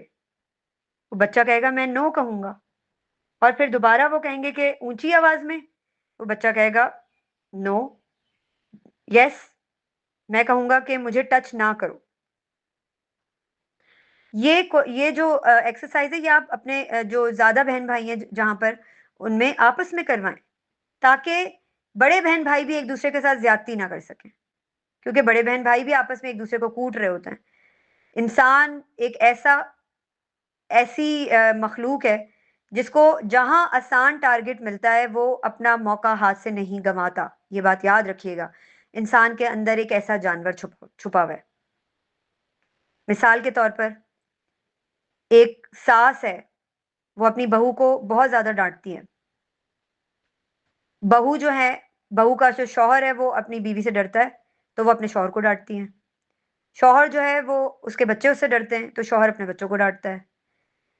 बच्चे अपने छोटे बहन भाइयों को डांटते हैं, और जो छोटे बहन भाई हैं वो अपने टॉयज के ऊपर अपना गुस्सा निकालते हैं, या अगर छोटा कोई बच्चा मिल जाए तो फिर तो उसकी खैर नहीं है। तो ये तो हम नस्ल दर नस्ल कहानी को तूल देते चले जा रहे हैं, देते चले जा रहे हैं। कोई नई रस्म बनाने के बजाय हमने इसको रस्म बना लिया है कि हमारे सामने जो जब भी इजी टारगेट आएगा, मैं तो को मौका ही नहीं छोड़ूंगी गंवाने का। आज हम गवर्नमेंट को इल्जाम देते हैं, हम सिस्टम को इल्जाम देते हैं, सिस्टम करप्ट है। क्या हम करप्ट नहीं है? अपने अपने घरों के अंदर बैठकर अपनी अपनी रिसोर्सेज में रहकर जहां जहां हमें मौका मिलता है, जहां जहां हमें अपॉर्चुनिटीज मिलती हैं किस चीज की, करप्शन करने की, तो हम करते हैं। जेठानी को देवरानी के साथ करप्शन करने का मौका मिलेगा, वो कभी भी नहीं जाने देगी। जेठ को देवर के साथ, या जेठ को जो है वो अपने फ्रेंड के साथ, या किसी के साथ भी, कोई किसी को इजी टारगेट समझकर अपॉर्चुनिटी गेन करेगा, उसको अवेल करने की कोशिश करेगा। हर कोई अपने एंड पे करप्शन करने में लगा हुआ है, हर कोई एक दूसरे की जिंदगियों की टोह लेना। एक जॉइंट फैमिली सिस्टम हमारे दीन में क्यों नहीं है? क्योंकि जानवरों का जो एक रेवड़ है ना, आप देखें अल्लाह सुब्हाना ताला ने तमाम अंबिया को शेफर्ड बनाया पहले, उसके बाद नबूवत अता की। शेफर्ड की जिम्मेदारी क्या होती है? कि जानवरों को, फ्लॉक को प्रॉपरली लुक आफ्टर कर सके, टेक केयर कर सके। हमारे पास एग्जाम्पल्स हैं बड़ी बड़ी। ये जो जानवरों के रेवड़ होते हैं, ये भी एक दूसरे के साथ एडजस्ट नहीं कर पाते। हम ज्वाइंट फैमिली के अंदर रेवड़, जानवरों के रेवड़ से भी बदतर जिंदगी गुजारने पे मजबूर हैं। ये बात याद रखिएगा। एक घर के अंदर क्या करप्शन चल रही है, जेठानी देवरानी के कमरे के बाहर सुनकर खड़े होकर सुनगुन लेती है, सास जेठानी के कमरे के बाहर खड़े होकर सुनगुन लेती है। ये साजिशें चल रही हैं घरों में, एक दूसरे की टो ली जाती है, बाहर से खाने कब आ रहे हैं, कितनी फैसिलिटीज हैं इनके पास, किस तरह से ये सरवाइव कर रहे हैं, इनके पास इतना पैसा कहाँ से आ रहा है, ये क्यों हो रहा है, वो क्यों हो रहा है। ये सब क्यों होता है? ये इसलिए होता है कि हमारे दीन में ये लाइफस्टाइल है ही नहीं। इस करप्शन की वजह से हमारे ऊपर करप्ट हुक्मरान मुसल्लत कर दिए गए हैं। ये तो हदीस है, जैसी अवाम वैसे हुक्मरान। आप देखें, आज एक इंसान को 200 रुपए की चोरी करने का भी मौका मिल रहा है, वो हाथ से नहीं जाने देता। 200 रुपए की आज क्या वर्थ है, आप बताएं? 1000 रुपए की भी कोई वर्थ नहीं है। मगर 100 या 200 की चोरी का भी किसी को मौका मिलता है, वो जाने ही नहीं देता हाथ से। घरों के अंदर, ज्वाइंट फैमिलीज के अंदर, किसी के पैसे पड़े हुए, उठा लिए। भाई मुझे तो मिले जमीन से, मैंने तो किसी के पैसे नहीं उठाए। ये मैं एक छोटी सी करप्शन बता रही हूँ, बिल्कुल टाइनी बिट। इससे बहुत बड़ी बड़ी करप्शन होती हैं। लोगों के कमरे चेक होते हैं, लोगों की कबर्ड्स चेक होती हैं, कौन कहाँ जा रहा है, कितनी देर होकर आया है, किससे मिलने जा रहा है, हर चीज का चेक रखा जाता है। ये हमारी जिंदगी, हम दुनिया में ये करने आए हैं। इस तरह हम अपने बच्चों में करेज पैदा करेंगे? इस माहौल में आप अपने बच्चों को पाल रही हैं, रेस कर रही हैं, और अपने आप को जस्टिफिकेशंस दे रही हैं, मीठी गोलियां खा रही हैं कि मैं जन्नत हासिल कर लूंगी, क्योंकि अल्लाह तो जानता है कि मैं मजबूर हूं इस घर में रहने पे, और कहां जाऊंगी मैं। आपकी छूट नहीं है। आप ये लिख कर रख लें, क्योंकि हमने कुरान को समझा ही नहीं है, कुरान को पढ़ा ही नहीं है। अगर पढ़ा होता तो हमें पता होता कि हमारी जिम्मेदारी ये नहीं है कि शादी करके शादी को पूरी जिंदगी बचाने में लगा दें। शादी जाए भाड़ में। हमारे बच्चे अल्लाह ने हमें सौंपे हैं एज अमाना। वो हमारी प्रॉपर्टी नहीं है, वो हमारे लिए पैसा या पोजेशन नहीं है, लेकिन हम उनको as a possession, as a property deal कर रहे हैं। अपनी जिंदगियां तो लगी हुई हमारी दाव पे, जहन्नुम की आग लगा के बैठे हुए अपने आसपास। अपने बच्चों को भी जहन्नुम की आग के हवाले करने के लिए रेडी हैं हम। 3 उसूल याद रखना जरूरी है, जो बच्चे को हमने याद दिलाने। एक चीज तो ये कि आपने नो कहना है। कहीं भी अगर आपको खतरा लग रहा है, आप नो कहोगे, चीखोगे और वहां से चले जाओगे, फौरन हट जाओगे। और सबसे पहले जो आपको आपका वेल विशर मिलेगा, चाहे वो माँ बाप हो, बहन भाई हो, कोई भी, आपने उनको वो बात बतानी है, उस बंदे के बारे में बताना है। हम बच्चों को ये फ्रीडम ही नहीं देते। बच्चे ड्राइवर्स के हाथों बुली हो रहे होते हैं, घरों की मेड्स के हाथों बुली हो रहे होते हैं, गवर्नर्स के हाथों बुली हो रहे होते हैं। कैसे लोग कैसे कैसे लोग जो है वो गैरों पे भरोसा कर लेते हैं। आजकल तो अपने भी इस काबिल नहीं है कि उन पे भरोसा किया जाए, और हम तो गैरों पे भरोसा कर लेते हैं। सबसे बड़ा प्रॉब्लम क्या है कि बच्चों को घरों में बोलने नहीं दिया जाता। और जॉइंट फैमिली में तो सबसे बड़ी प्रॉब्लम यही होती है। हम कहते हैं हमारे हस्बैंड नाराज होंगे, हमारे सामने हमारे सास ससुर या हमारे अपने पेरेंट्स, माँ बाप, मैके जाएं तो माँ बाप, ससुराल में हो तो दादा, इनके सास ससुर हमारे बच्चों को बुली कर रहे होते हैं अनकॉन्शियसली। इतने बदतमीज हैं तुम्हारे बच्चे, इतनी जबान चलाते हैं, इतनी लंबी जबान है, तुम ही बर्दाश्त करती हो, मैं तो कभी भी ना बर्दाश्त करूं। मेरे साथ आके जरा इस तरह बात करके दिखाएं, दो थप्पड़ लगेंगे इसके मुंह पर। ये बातें चल रही होती हैं और हम चुप, अपना मुंह बंद करके खड़े रहते हैं कि अगर मैंने कुछ बोल दिया तो मेरी तो खैर नहीं, मेरे हस्बैंड साहब मुझे छोड़ेंगे नहीं। हम में से कितने लोग ऐसे हैं जिनके अंदर ये करेज है कि वो बोलें कि मेरे बच्चे ने या मेरे बेटे ने या बेटी ने ऐसी तो कोई बात नहीं की कि जिससे हमारी ईगो हर्ट हो रही हो, इसने बात तो जेन्युइन की है। क्या टीवी देखना अच्छी बात है या गाने सुनना अच्छी बात है? बात तो सही कर रही है, इसमें बदतमीजी कहाँ है? लेकिन हम नहीं बोलते। और जब हम नहीं बोलते, बच्चे को जब कुछ बोला जा रहा होता है, वो सबसे पहले अपनी माँ को देखता है कि वो बोलेंगी। जब वो नहीं बोलती तो वो मायूस होकर नजरें हटा लेता है उनसे और समझ जाता है कि आई एम इन डेंजर। और ये भी समझ जाता है कि अब मुझे पूरी जिंदगी कावड़ बन के चुप रहना है। इस तरह हम करेज पैदा कर सकते हैं अपने बच्चों के अंदर? Never ever. बच्चे को ये कॉन्फिडेंस होना जरूरी है कि मेरी माँ मेरे पीछे खड़ी है, चाहे मेरे नाना नानी, चाहे मेरे दादा दादी, चाहे मेरी खाला फुप्पो चाचा मामू कोई भी कुछ कहें, आई डोंट केयर। मुझे सही और गलत का पता, मुझे मम्मा ने मेरी सही और गलत चॉइसेस का बताया है। I have to tell. अगर मैं गलत होऊंगा तो लॉजिक और रीजन से हम बात कर लेंगे, लेकिन मेरी mama is behind me, I am in a safe place. तो मसला यही है कि बच्चों को बोलने नहीं दिया जाता। जब बच्चा कहता है मुझे फला अंकल के पास नहीं जाना, मुझे नेबर में नहीं जाना मामा, आप खुद जाकर खाना दे आए, मुझे अपने कजन के घर नहीं जाना, मुझे वो अच्छे नहीं लगते, आप प्लीज मेरे साथ चलें, मैं अकेले नहीं जाऊंगा। मुझे शॉप पर नहीं जाना मम्मा, प्लीज आप मेरे साथ चलें सौदा लेने, मैंने नहीं जाना। हम समझते ही नहीं है बात। हम अपने बच्चे को डांटते हैं, उसको कहते हैं बदतमीज, तो मेरी बात नहीं मानते। बदतमीजी ना करो, सलाम किया करो। अच्छा, सलाम को भी अब हमने क्या बना लिया है, आप खुद सलाम करें, आपका बच्चा आपकी प्रैक्टिस से सलाम करना सीख लेगा। ये कोई कहीं लिखा नहीं है कि बड़ा जो है वो उसको सलाम किया जाए, छोटे ही सलाम करें, नहीं। बड़ा हो या छोटा, जिसको जैसे मौका मिले वो पहले सलाम कर सकता है। ये कोई कंडीशन नहीं है कि छोटे ही सलाम करेंगे।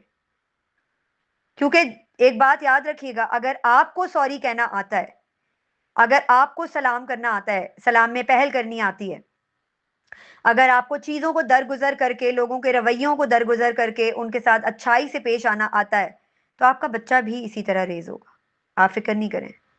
लेकिन अगर आप खुद सॉरी करना नहीं जानते, आप गलती करके उसको एक्सेप्ट नहीं करते और आप कहते हैं मैंने तो कुछ नहीं किया, उसकी गलती है, मैं क्यों बोलूं सॉरी, किस लिए बोलूं, नहीं बोलूंगी, तो आपका बच्चा कहेगा मैंने जिंदगी में कभी भी सॉरी नहीं बोलना।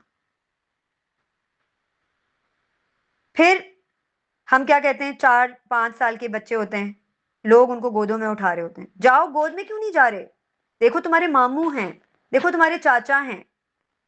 बहुत बुरी बात है, वो तुम्हें बुला रहे हैं और तुम उनके पास गोद में नहीं जा रहे। हमें खुद स्टैंडर्ड नहीं मेंटेन करने आते। हमें खुद पता होना चाहिए कि हमने अपने बच्चों को किस तरह ट्रेन करना है कि वो खुद गोद में चढ़ने से मना कर दें।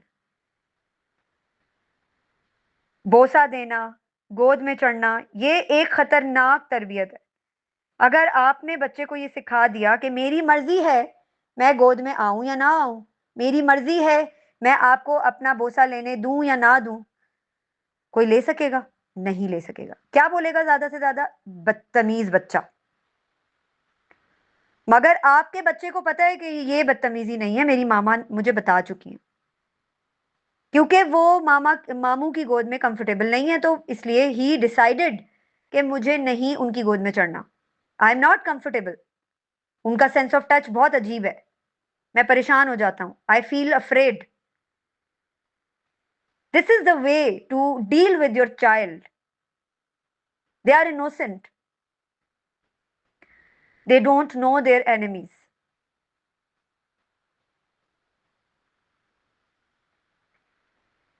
और पहला लेसन घर से ही शुरू होता है। माँ की गोद बच्चे की सबसे पहली दर्जगाह है। अगर वो दर्जगाह ही बच्चे के लिए एटम बम है, तो बच्चा तो फिर आगे जाकर एटम बम ही फाड़ेगा मुआशरे में। ये बात याद रखिएगा। अभी आप देखें, आज ही मैं एक न्यूज़ पढ़ रही थी, एक बाप ने बड़े फख्र से कहा कि मेरा बेटा जवान हो गया है, हिफ्ज कर लिया इसने, ये हमें जन्नत में लेके जाएगा। उसी लड़के ने, हाफिज ने, अपने बाप को गोलियों से मारा। आज मैं पढ़ रही थी, उस बाप और बेटे दोनों की तस्वीर दी हुई थी उसमें, न्यूज़ में। उसने अपने बाप को गोलियों से मारा क्योंकि उसको कोई बात बुरी लग गई थी, ठीक है। और उसके बाद उसको वो नहर के पास फेंक कर आ गया अपने दोस्त के साथ, और फर्श सारा खून वून सब साफ करके उसी ने अपने बाप की नमाज जनाजा पढ़ाई, क्योंकि वो मस्जिद में आलिम था। इसी तरह से कुछ था, मतलब उसी ने अपने बाप की नमाज जनाजा भी पढ़ाई। और लोगों ने, जो मैंने न्यूज़ पढ़ी उसमें उसको गालियां दी जा रही थी कि ऐसे हैवान बेटा, और बाप ने इस तरह से ये वो। देखें, हम जो बोएंगे ना हमने वही काटना है, ये बात याद रखिएगा। आप क्या समझते हैं, अगर बच्चा बुली हो रहा है, अब्यूज हो रहा है, बच्चा हरास हो रहा है, सेक्सुअली हरास हो रहा है, तो क्या बड़ा होके वो इंसान का बच्चा बनेगा? क्या वो बड़ा होके अपने बदले लेने की कोशिश नहीं करेगा मुआशरे से? वो हैवान बन जाएगा, वो दरिंदा बन जाएगा। ये जो आजकल हालात हुए हुए, ये पेरेंटिंग का वर्स्ट फेस है, आप अंदाजा कर लें। ये वो तरबिया है जो हम बच्चे को हिफ्ज करवाने में लगा देते हैं पूरी जिंदगी, लेकिन बच्चा मदरसे में क्या फेस कर रहा है, कितनी गालियां खा रहा है, कितने ठुड्डे खा रहा है, कितने थप्पड़ खा रहा है, कितनी अब्यूज उसके ऊपर अब्यूज की जा रही है, कितना बुली हो रहा है अपने कार्यों से, आपकी सोच है कि उसके अंदर कितनी नफरत। एक हाफिज, आप सोचें, पूरा कुरान अपने सीने में महफूज करने वाला शख्स, जिसको अलिफ भी नहीं पता कि कुरान के अंदर अलिफ अलिफ का क्या मतलब है, सिर्फ रट्टा लगा के उसने हिफ्ज कर लिया। ये है हमारी असल औकात, हमारे मुआशरे का असल चेहरा, जो दरिंदों से भर चुका है। लेकिन हम अभी भी नहीं जाग रहे, हम अभी भी मीठी गोलियां दे दे के अपने आप को सुला रहे हैं। तो बच्चा अगर गले नहीं मिलना चाह रहा, उसकी मर्जी नहीं है, उसका एहतराम करें। कोई आया है मेहमान और बच्चा डजंट लाइक हिम और हर, एंड ही और शी इज कॉलिंग कि आओ बेटा गले लगो, आओ बेटा शेक हैंड करो, और बच्चा नहीं आ रहा, आपका काम है कि आप कहें कि we need to respect his emotions, may be he is not feeling right now, later on अगर वो अच्छा फील करेगा तो मे बी आपके साथ आकर गले मिल ले, it's fine, no problem at all. This is you as a parent to protect your child, to protect your child self respect.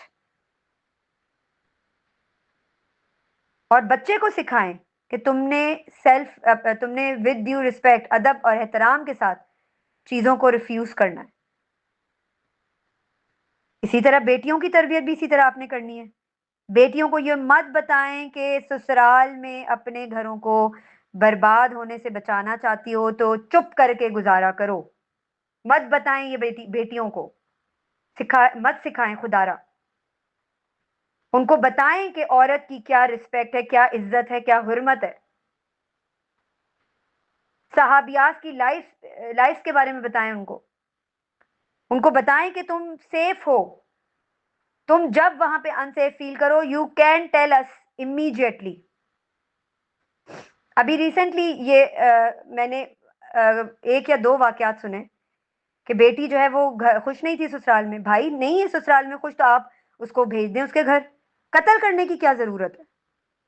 यानी हम इतनी पस्ती में जा चुके हैं कि हम अपने अग्रेशन को फुलफिल करने के लिए कत्ल भी कर देंगे, चाहे हमें जेल ही क्यों ना हो जाए। आजकल ये चल रहा है। मैं आपको वर्स जितनी वर्स सिचुएशन हो चुकी है वो बताने की कोशिश कर रही हूँ कि इसको इमेजिन करें कि हमारे बच्चे कैसे सिक्योर और सेफ फील करेंगे ऐसे मुआशरे के अंदर, कहीं वो उसी लाइन में जाकर ना खड़े हो जाएं। अपनी बेटियों को सिखाएं कि अगर तुम्हें वाकई फील हो रहा हो कि किसी जॉइंट फैमिली में रहती हुई बेटियां अगर आसपास के माहौल में कोई भी जेंट्स है, चाहे देवर है, चाहे जेठ है, चाहे कोई भी है, इतनी सी भी उसको सेंस ऑफ फीलिंग आ रही है हरेसमेंट की या सेक्सुअली हरेस होने की या अब्यूज होने की या बुली होने की, immediately she has to leave the house, she has to get back to her parents और कॉल करें उनको immediately instead of calling to her husband। Husbands तो अपने भाइयों के जो प्रॉब्लम्स हैं उनको छुपाते हैं क्योंकि जाहिर है उनके ऊपर अपने पेरेंट्स का प्रेशर होता है। और वैसे भी ऑनेस्टली स्पीकिंग हस्बैंड्स तो बिल्कुल अपनी माओ के वो परों से निकले ही नहीं होते, तो वो अपनी बीवियों की कहाँ से इज्जत और हुर्मत और सेल्फ रिस्पेक्ट का ख्याल रखेंगे। इसलिए immediately call to your parents. ये आपने अपनी बेटियों को तरबियत देनी है, ये उनको सिखाना है। हम क्या कहते हैं? बर्दाश्त करो, अपना घर बचाओ, खामोश रहो। बल्कि ये सिखाने की जरूरत है कि तुम्हें अल्लाह ने लीडर बनाया है, अल्लाह ने तुम्हारी हुर्मत, तुम्हारी इज्जत के ऊपर कुरान में आयात उतारी हैं। तुम इतनी मुअज्जज हो, तुम्हारी इज्जत अहम है, तुम्हारी गैरत, तुम्हारी जान अहम है। तुम जुल्म बर्दाश्त करने के लिए पैदा नहीं की गई। तुम्हारा सकून सकून बहुत जरूरी है। तुम्हारी खामोशी नेकी, सबर या बर्दाश्त नहीं है, बल्कि तुम्हें गलत पे खामोश नहीं रहना। अगर कोई तुम्हें हरास करे, कोई नामुनासिब बात करे, जिस्मानी या जहनी हद पार कर जाए, तो तुम्हें मालूम होना चाहिए कि तुम्हें खामोश नहीं रहना। और बेटों को भी यही सिखाएं, औरत की इज्जत क्या होती है, अपनी आंखों की हिफाजत कैसे करनी है, रजामंदी क्या होती है, कॉन्सेंट क्या होता है। मेरे कॉन्सेंट के बगैर कोई मेरे करीब तो आके दिखाए, ये कॉन्सेंट होता है। आपके बच्चे के अंदर ये होना चाहिए। मेरी हुदूद क्या है, बाउंड्रीज क्या हैं, उन बाउंड्रीज को nobody nobody is suppose to cross. उन्हें ये ना बताएं कि तुम मर्द हो, जो चाहे कर सकते हो, डोमिनेट करते हो औरत पे। तुम मर्द हो इसलिए अल्लाह के सामने ज्यादा जवाबदेह हो, तो तुम्हें बैलेंस करने के लिए तुम्हें हर चीज करने की छूट है। किस चीज की छूट है? बल्कि पकड़ है सबसे ज्यादा मर्द की। ये बैलेंस, रिश्तों को बैलेंस करना मर्द का काम है, क्योंकि मर्द कव्वाम है। इसलिए करेज पैदा करने के लिए ये सारे काम सोचना समझना करना बड़ा जरूरी है। जब हम खौफ के ऊपर अपने बच्चे की तरबियत करते हैं ना, हर वक्त डांट, हर वक्त धमकी, सजा, वो बच्चे को वीक बना देती है, चाहे वो बच्चा हो या बच्ची हो। जब पेरेंट्स हर चीज खुद तय करते हैं, अपने बच्चे को अपने बच्चे से ओपिनियन नहीं लेते, अपने बच्चे से डिसीजन मेकिंग नहीं करवाते, उसको डिसाइसिव नहीं बनाते, तो बच्चा फैसला करना नहीं सीख पाता और हमेशा शैटर्ड रहता है। पता नहीं मैं फैसला ठीक करूंगा या नहीं, अम्मी से पूछ लेता हूँ, अब्बू से पूछ लेता हूँ। क्या आप पूरी जिंदगी उसके साथ रहेंगे? नहीं। उसको बैसाखी मत पकड़ाएं। फिर शर्मिंदा करते हैं हम बच्चों को, तुम तो कुछ भी नहीं कर सकते, तुम बहुत डरपोक हो, मुझे समझ नहीं आता कि तुम क्या करोगे दुनिया में, तुम्हारे बहन भाई भी तो हैं। ये जुमले इतने खतरनाक है हमारे बच्चों के लिए, उनकी खुद एतमादी को, कॉन्फिडेंस को तोड़ने के लिए, ब्रेक करने के लिए। बल्कि बच्चा ही ब्रेक हो जाता है पूरा का पूरा इन डेवस्टेटेड जुमलों से। इसलिए प्लीज खुदारा ये ना करें अपने बच्चों के साथ। जब वालिदैन बच्चे के जज्बात को रिफ्यूज़ करते हैं ना, तो बच्चा कहना ही छोड़ देता है। बच्चे की बात ना सुनने वाले पेरेंट्स फिर बाद में कहते हैं, यार मेरा बच्चा इतना बोलता था, क्या हो गया इसको? चुप क्यों हो गया? ये बोलता क्यों नहीं है? क्योंकि आपने इसको चुप करवा दिया।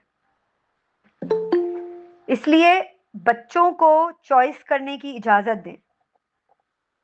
यानी कौन सी किताब पढ़नी है, कौन सा लिबास पहनना है, छोटे-छोटे फैसले उनके हाथ में दें, ताकि उनके अंदर कॉन्फिडेंस डेवलप हो। फिर उनको सवाल पूछने की फ्रीडम दें कि बगैर हेजिटेशन के वो सवाल पूछ सकें।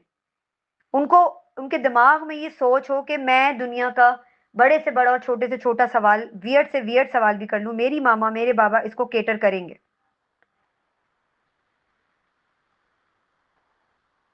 कभी कभी कुछ घरों में सवाल पूछना जुर्म बन जाता है।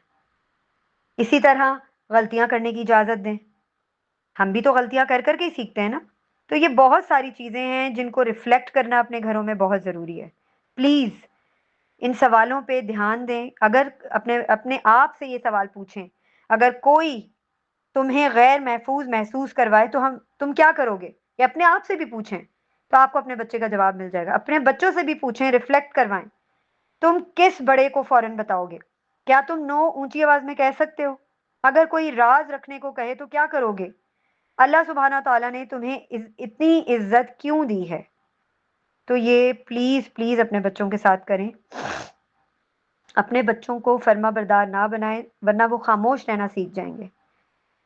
अगर हम ईमान, इज्जत नफ्स, बाउंड्रीज और करेज के साथ बच्चों की तरबियत करेंगे, अपने रोल प्ले दिखाकर कि वो ये सब चीजें हम में देख रहे हों, तो हम ऐसे बच्चे तैयार कर सकते हैं जो हक के लिए खड़े होने वाले होंगे, जो जुल्म के सामने नहीं झुकेंगे, जो मौत को अल्लाह का अमर समझेंगे। वाकई में उनको पता होगा कि मौत अल्लाह के हाथ में है, मैं क्यों हक के खिलाफ बोलने से रुकूं। अपनी इज्जत और दूसरों की इज्जत की हिफाजत करेंगे और अल्लाह के सच्चे बंदे बनेंगे। और दुनिया में जिस भी इंसान पर जुल्म हो रहा हो, ये नहीं सोचेंगे कि ये मेरी तो जिम्मेदारी नहीं है, बल्कि ये सोचेंगे कि अल्लाह ने अगर ये खबर मुझ तक पहुंचाई है तो इसके पीछे अल्लाह की हिकमत है, यानी अल्लाह ताला मुझसे कोई काम करवाना चाहते हैं। तो ऐसे अपने बच्चों को सिर्फ जी कहना ना सिखाएं, बल्कि ये भी सिखाएं कि कब नहीं कहना है, क्यों कहना है। बाज़ औक़ात एक मजबूत नो, स्ट्रॉन्ग नो बच्चे की और आपकी पूरी ज़िंदगी को प्रोटेक्ट कर देता है, और बच्चा सेफ फील करता है, बच्चा फ्रीडम फील करता है, बच्चा खुशी फील करता है, बच्चा कॉन्फिडेंस के साथ अपनी ज़िंदगी के डिसीजंस लेता है और करेज के साथ अपनी ज़िंदगी को गुजारने की कोशिश करता है। जज़ाकुमुल्लाह खैर। किसी का कोई सवाल है तो प्लीज़ आप पूछ सकते हैं। सेशन काफ़ी लंबा हो गया, इसको फिर हम रैप अप करेंगे।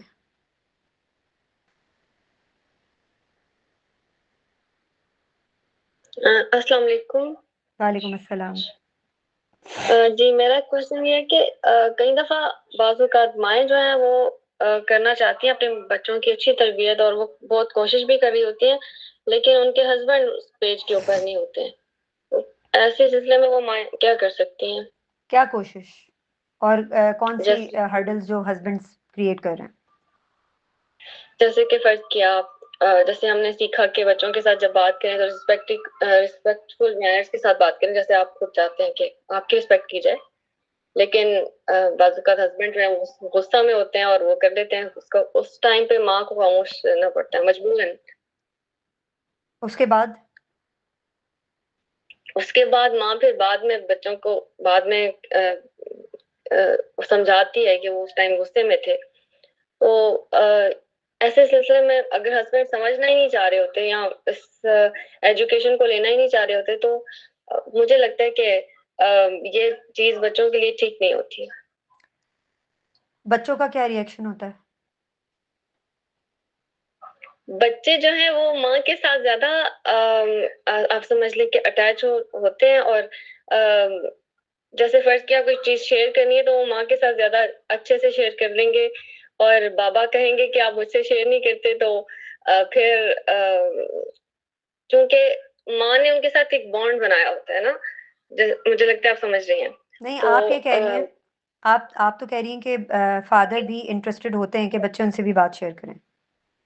जी, जी, होते हैं बाद में, उस टाइम पे तो नहीं, जब वो सिनेरियो गुजर चुका होता है गुस्से वाला, तो बच्चे क्या कहते एग्रेसिव हैं वाले। फिर?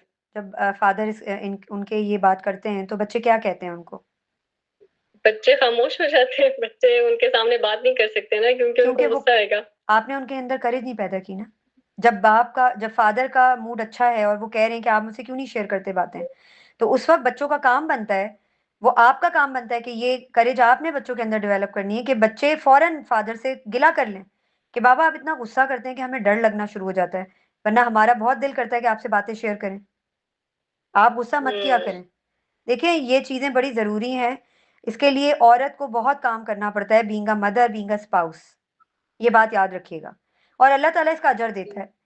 तो अजर की उम्मीद अगर आप अल्लाह से रख कर अपने शौहर पे भी काम करें, अपने बच्चों पे भी काम करें, एक ब्रिज का काम करें, एक कम्युनिकेशन का काम करें, क्योंकि ये आपके लिए बहुत बेनिफिशियल बात है कि आपके हस्बैंड इस बात में इंटरेस्टेड हैं। वरना तो यूजुअली हस्बैंड इंटरेस्टेड भी नहीं होते कि भाई सही है बच्चे ना शेयर करें, I don't care, I am indulging my self in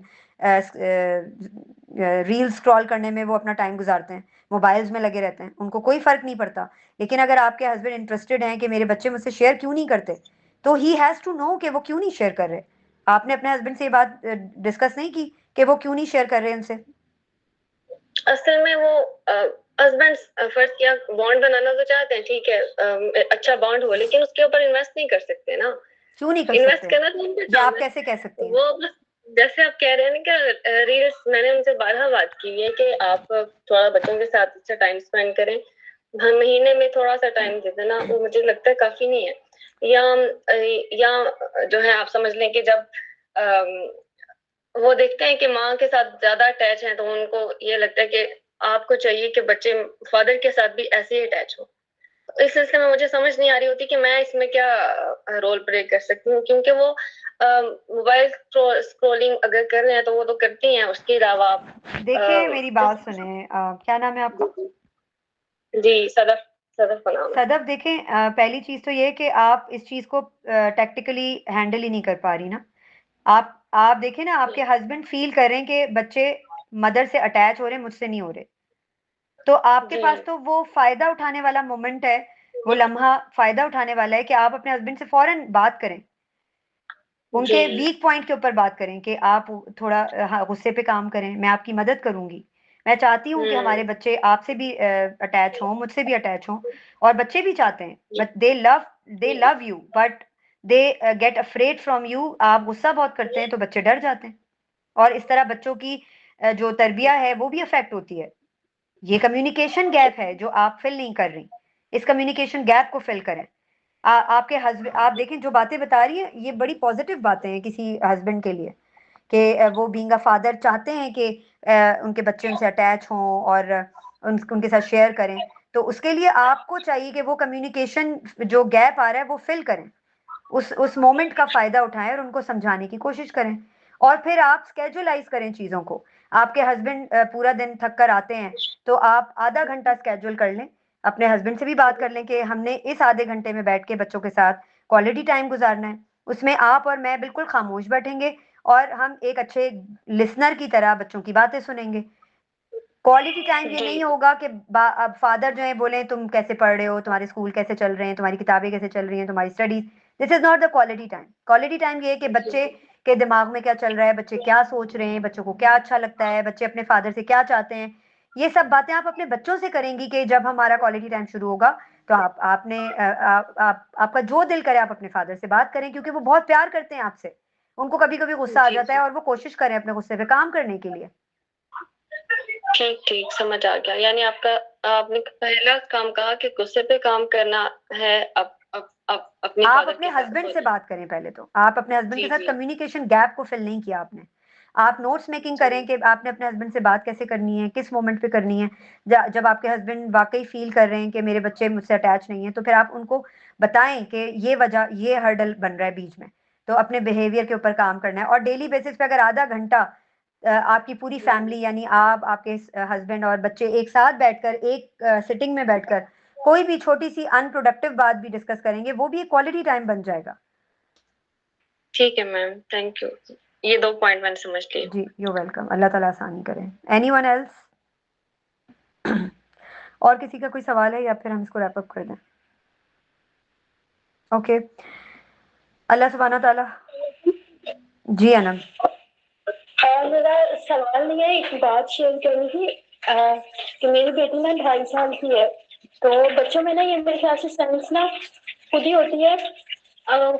जैसे अक्सर कभी एक दो दफा ऐसे हुआ कि मैं परेशान हो गई तो रोने लगी, या कभी किसी बात पे गुस्सा होने लगी, तो वो छोटी सी बच्ची मुझे कहती है, मम्मा आपने ना रोना नहीं है, तो मम्मा आप गुस्सा ना करो। तो हमारे बच्चों में ना मुझे ऐसा लगता है कि अल्लाह ताला ने ना उनमें अच्छाई और बुराई की ना सेंस दी हुई है। ये हम खत्म कर देते हैं माँ बाप। तो हमें उनको, जब वो सही बात कर रहे हैं, जब वो हमारे खिलाफ कर रहे हैं, तो हमें उस चीज को अप्रिशिएट करना चाहिए, उसे मानना चाहिए कि हाँ बेटे आप मेरी इस्लाह कर रहे हैं। जी, बिल्कुल ऐसा ही है। और बच्चों का माहौल और बच्चों के पेरेंट्स और आसपास के लोग ही बच्चों की फितरतन पैदा हुई हुई एट्रीब्यूट्स और चीज़ों के ऊपर अफेक्ट डालते हैं और फिर वो टॉक्सिक हो जाती हैं या वो करप्ट हो जाती हैं। मुझे एक बात और पूछनी थी कि जैसे मेरी बेटी अभी 2.5 years ओल्ड है, तो मेरे पास अभी बहुत अच्छा मौका है कि मैं उसको कुछ भी सिखा दूँ। तो जो आज का टॉपिक है, तो इस बारे में छोटे से बच्चों को कैसे गाइड किया जाए कि वो अपना ना गुड टच और बैड टच को फील करें, और वो हमसे शेयर करें इस एज से ही, ताकि उनकी प्रैक्टिस हो जाए, उनकी बॉन्डिंग हो जाए अपने पेरेंट्स के साथ। उसके लिए मल्टीपल जो है वो सोशल मीडिया के ऊपर बुक्स हैं और ये एक कंप्लीट ट्रेनिंग होती है बेसिकली, जो आपने अपने बच्चों को देनी होती है। तो मैं आपसे कुछ मटेरियल शेयर कर दूँगी, आप उसको देख लीजिएगा, ठीक है? और अगर कोई चलो और ठीक है। प्रॉब्लम आए तो आप मुझे डीएम कर दीजिएगा। तो एक और लास्ट क्वेश्चन मैं आपको डीएम करूंगी। चलें, ठीक है, ओके, श्योर। ठीक है, हम इसको सेशन को एंड करते हैं। अल्लाह सुब्हाना ताला हम सब के लिए हम सबको हिदायत दे और हमारे दिलों में और दिमागों में ऐसी सोच पैदा करे जो हमारे बच्चों को नेकी की तरफ लेकर जाए, हमें नेकी की तरफ लेकर जाए और हम अपने बच्चों को आखिरा की राइट डेस्टिनेशन तक पहुंचाने का ज़रिया बन सकें। अल्लाह सुब्हाना ताला हमें इतनी जुर्रत, हिम्मत और इस्तिकामत अता फ़रमाए कि हम हक़ और बातिल में तमीज़ कर सकें, ताकि हमारे बच्चे भी हक़ और बातिल में तमीज़ कर सकें और अपनी हिफ़ाज़त कर सकें, दूसरों की भी हिफ़ाज़त कर सकें। जज़ाकुमुल्लाह खैर। सुब्हानकल्लाहुम्मा व बिहम्दिका अशहदु अल्ला इलाहा इल्ला अंता अस्तगफिरुका व अतूबु इलैक। अस्सलामु अलैकुम व रहमतुल्लाहि व बरकातुहू।